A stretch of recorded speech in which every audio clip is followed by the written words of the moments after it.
AM 950, the Progressive Voice in Minnesota, and over at DougPagittRadio.com. And joined by Bishop John Shelby Spong.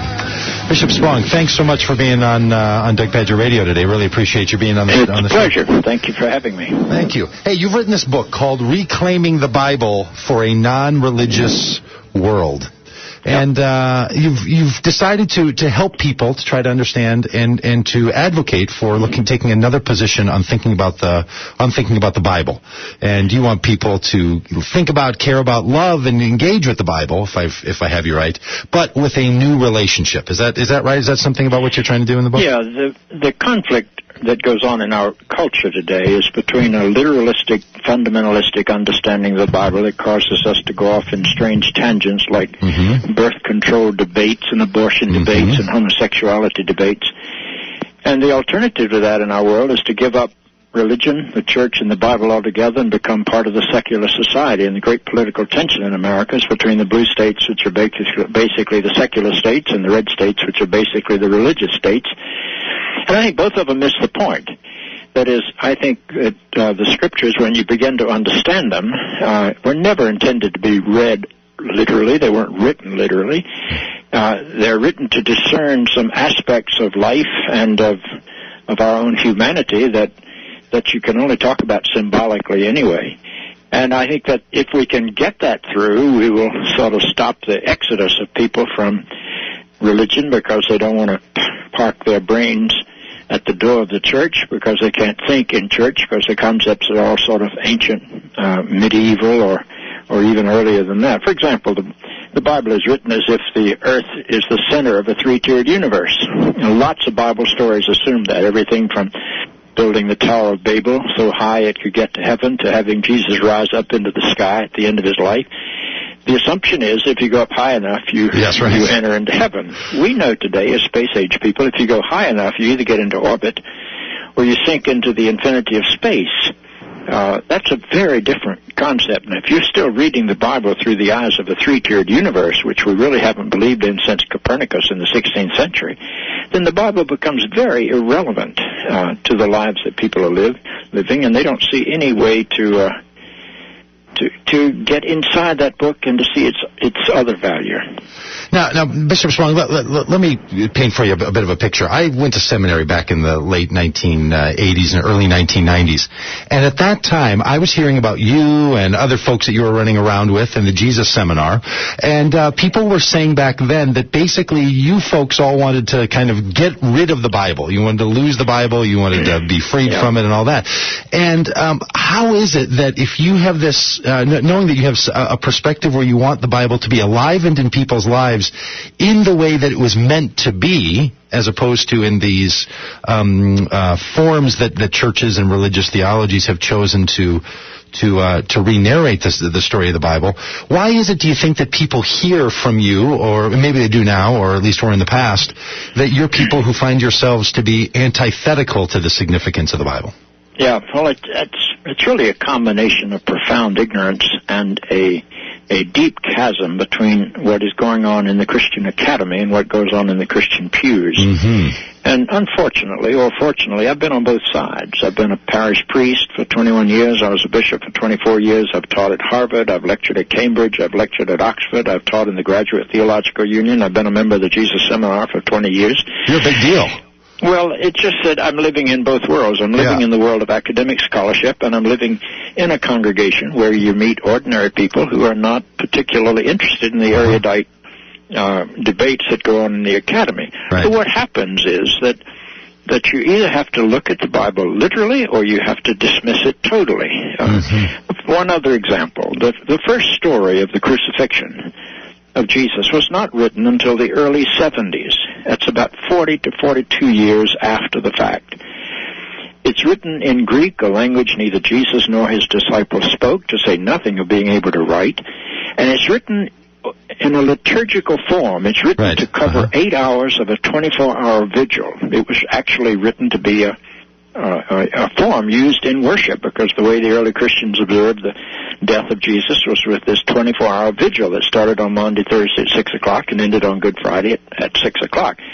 Now, that's what you've got in Mark's gospel, and that's the first one. And it's clearly not the pattern of an eyewitness, because what Mark does is to take Psalm 22 and Isaiah 53 and make the story of Jesus conform to those particular scriptures. Now, when I was a kid growing up in the Bible Belt of North Carolina, we were taught that the reason that Mark's story reflects these Old Testament passages was that this is the way God revealed who Jesus was. God planted these seeds back in the Psalms and in the prophets, and Jesus then fulfilled them, and that was sort of miraculous. Well, what we now know is that they wrote the story of Jesus with these books open and wrote the story to conform with those books. For example, the cry of dereliction from the cross, my God, why have you forsaken me?" which appears only in Mark and Matthew, the first two of the Gospels, is actually the first verse of the 22nd Psalm.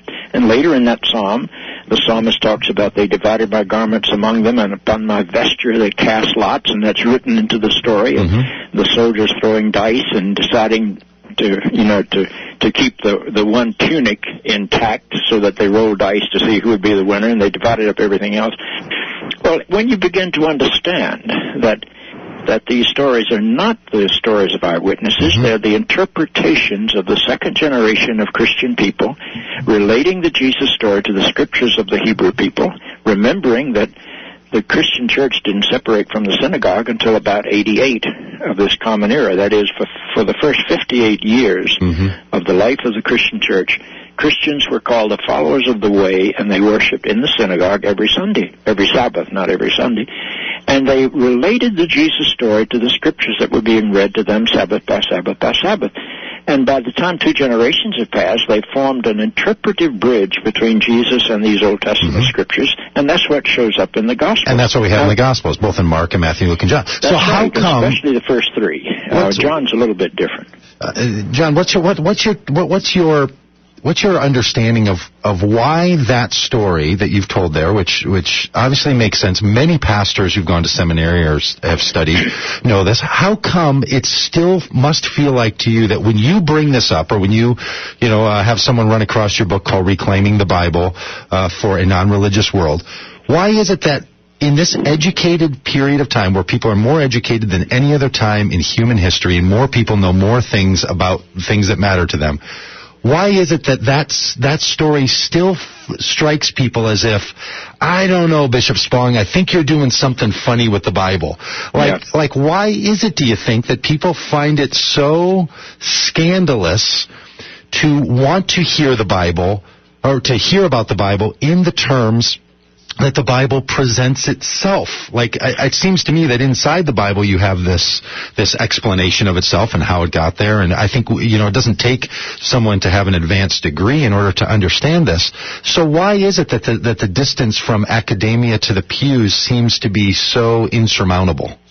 Well, I think there are several reasons for that. One is that religion basically fills in the security needs of human life. That is, we're more interested in finding security than we are in finding truth. And for 2,000 years, we have located security in what we call the revealed Word of God. I just came back from Italy a couple of months ago, and I did a lot of museum shopping. And in the museums, you recognize that back in the 14th and 15th century, when the great masterpieces were being either carved or painted, very few people read. They got their primary understanding of the Jesus story from looking at pictures.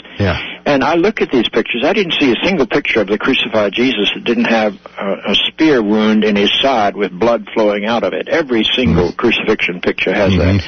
Well, biblical scholars know, first of all, that doesn't appear until the fourth gospel. That is, that little note comes into the tradition about the 10th decade. It's not in Paul, it's not in Mark, it's not in Matthew, it's not in Luke. And when John puts it in, he's the only one that does, he puts it in because he's trying to relate Jesus to the Hebrew Scriptures, and he finds a text in the book of Zechariah that says, they looked upon him whom they pierced, and they mourned for him as one mourns for an only son. And immediately he says, well, that makes sense in terms of the life of Jesus. So he writes this narrative into his gospel.